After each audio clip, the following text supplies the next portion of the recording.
시청자 여러분 안녕하십니까? VOA 뉴스투데이 시작합니다.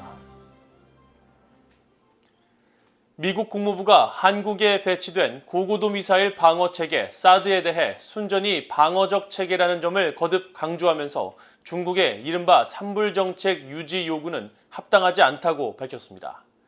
신종 코로나 바이러스 방역전 승리를 선언한 북한에 대해서는 국제사회의 백신 지원을 거부한 사실을 지적하면서 북한은 신종 코로나 바이러스와 관련한 국제적 노력에 동참할 것을 촉구했습니다. 첫 소식 함지아 기자가 보도합니다. 미국 국무부는 한국의 전임 문재인 정부 당시 방침이었던 이른바 사드 산불 정책을 유지하라는 중국의 압박은 부당하다고 비판했습니다. 베단트 파텔 국무부 수석 부대변인은 11일 전화 브리핑에서 중국 요구와 관련한 BOA의 질문에 이같이 밝히면서 사드는 북한의 탄도미사일 위협에 대응해 배치된 순수 방어 체계로 한국의 자위적 방어 수단이라고 강조했습니다. On THAAD, we believe that THAAD is a prudent and limited self-defense capability designed to counter DPRK weapons programs. Criticism or pressure on the ROK to abandon its self-defense is inappropriate. 파텔 부대변인은 이어 사드는 한국과 한국 국민들을 무력 공격으로부터 보호하고 북한의 대량 살상 무기와 탄도미사일 위협으로부터 동맹군을 보호하기 위한 순수 방어 목적이라면서 사드 배치는 동맹의 결정이었다고 밝혔습니다. 중국 외교부는 10일 한국 정부가 사드와 관련해 산불 1한 정책, 즉 사드를 추가 배치하지 않고 미국 미사일 방어에 참여하지 않으며 미한일 군사동맹에 참여하지 않고 기존에 배치된 사드의 운용을 제한할 것을 대외적으로 선서했다고 주장했습니다. 파텔 부대변인은 이어 북한이 신종 코로나 바이러스 방역전에서 승리를 했다고 주장하고 이어 김여정 노동당 부부장이 한국 측에서 바이러스가 유입됐다면서 이에 대해 보복을 하겠다고 위협한 것과 관련한 입장을 묻는 질문에는 즉답 대신 북한 주민들에게 끼칠 영향을 우려한다면서 기존의 국제기구를 통한 코로나 백신 지원 지지 입장을 거듭 밝혔습니다.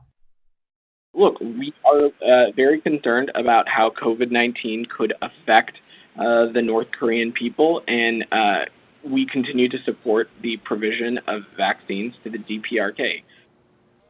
파텔 부대변인은 그러면서 북한 내 신종 코로나 바이러스 확산을 막기 위한 국제기구의 노력을 강력히 지지하고 있지만 북한은 현재까지 코백스를 통한 모든 백신을 거부하고 있다며 주민들을 위한 국제사회와의 협력을 북한 정권에 촉구했습니다. 파텔 부대변인은 이어 최근 중국 정부가 북한과의 교역을 재개할 것이라고 밝힌 데 대한 질문에는 UN 대북 제재는 유지되고 있다면서 우리는 계속 제재를 이행할 것이고 다른 나라들의 완전한 이행을 촉구할 것이라고 밝혔습니다. VOA 뉴스 함지아입니다. 북한 정권이 신종 코로나 바이러스 방역에 승리했다고 선언한 데 대해 미국의 보건 전문가들은 북한은 코로나 바이러스 검진 장비조차 부족한 상황이라며 믿을 수 없는 주장이라고 일축했습니다.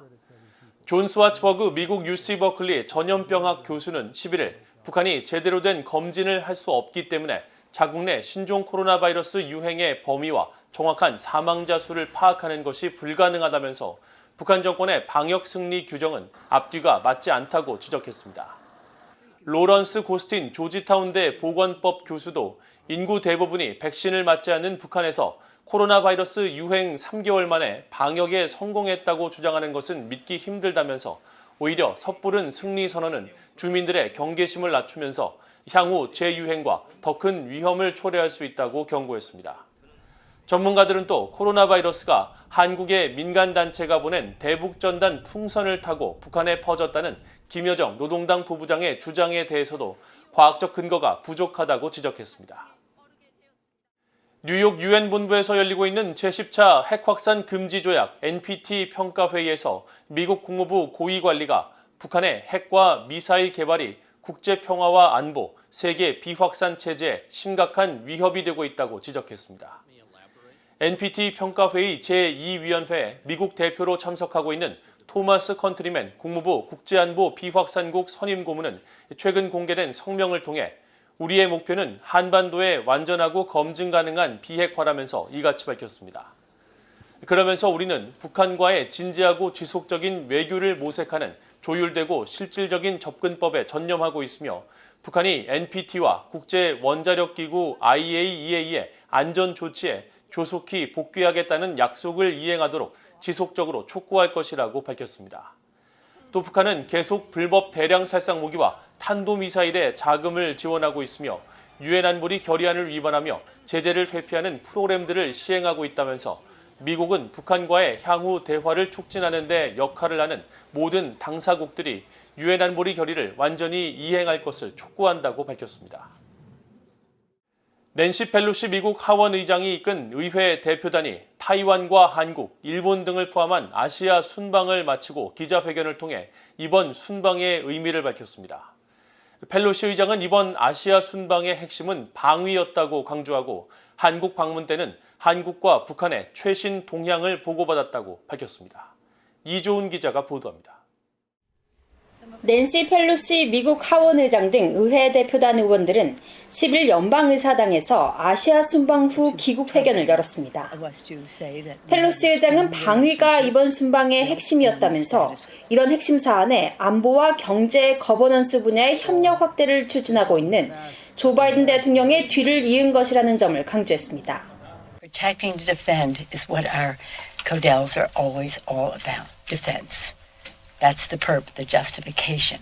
We expand that to include economic issues as well as governance issues.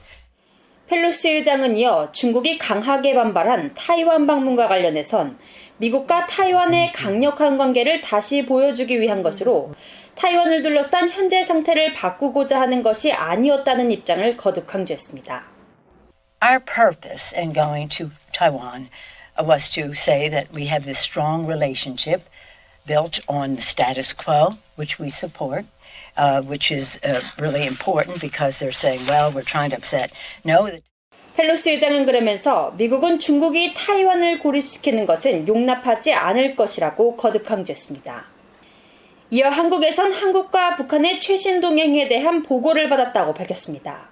Korea and in Japan.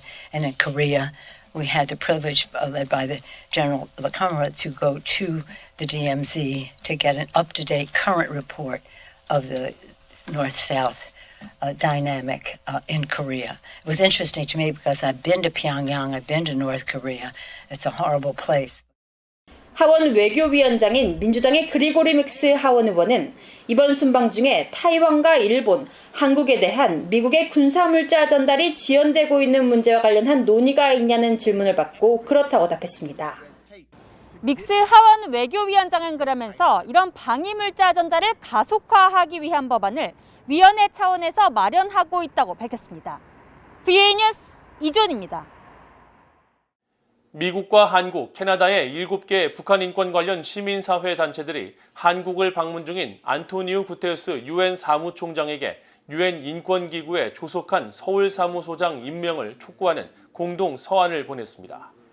이들은 서한에서 서울 유엔 인권사무소는 북한의 반인도적 범죄를 규명한 유엔 북한인권조사위원회 권고에 따라 유엔 인권이사회와 유엔 총회의 전폭적인 지지 속에 추진돼 설치된 점을 강조하면서 지난 2020년 시나 폴슨 초대 소장이 떠난 뒤 2년 넘게 후임자가 공석이어서 우려가 커지고 있다고 지적했습니다. 특히 이런 공석의 장기화는 북한 정권이 자행한 반인도 범죄에 대해 책임 규명을 확실히 하겠다는 유엔과 유엔 인권 최고대표 사무소의 약속에 의구심마저 불러일으키고 있다면서 서울 유엔 인권 사무소장을 조속히 임명할 것을 촉구했습니다. 이 서한에는 미국의 북한인권위원회와 루멘, 캐나다의 한보이스, 한국의 전환기정의 워킹그룹과 북한인권 시민연합, 물망초, 탈북자 동지회 등이 참여했습니다. 북한이 가동이 중단된 시리아 공장의 기계와 장비 복구에 적극 관여하기로 하면서 북한과 제3국 간 기술 협력과 북한 노동자 파견을 금지한 유엔 대북 제재를 위반한 것이라는 지적이 제기되고 있습니다. 시리아 산업부는 10일 개최한 시리아 북한 공동산업협력기술위원회에서 시리아 국영회사들의 생산 라인과 기계 복구에 북한의 기술적 전문 지식을 활용할 수 있는 가능성을 논의했다고 시리아 관영 산하통신이 11일 보도했습니다. 지난 2016년 채택된 유엔 대북결의 2321호는 모든 유엔 회원국이 의료 분야를 제외한 과학기술 분야에서 북한을 대표하거나 북한이 후원하는 개인 또는 기관과의 협력을 중단할 것을 명시했으며 2017년 채택된 결의 2397호는 해외의 북한 노동자가 모두 본국으로 돌아가야 한다는 점을 분명히 해 시리아와 북한 간 협력은 대북 제재 위반이라는 지적이 제기됩니다. 유엔 관계자는 시리아와 북한이 기술 협력 분야를 논의했다는 보도와 관련한 VOA의 질문에 세심한 주의를 기울일 필요가 있다며 이 사안에 대한 추가 조사 가능성을 시사했습니다. 이상으로 VOA 뉴스투데이를 모두 마칩니다. 시청해주신 여러분 고맙습니다.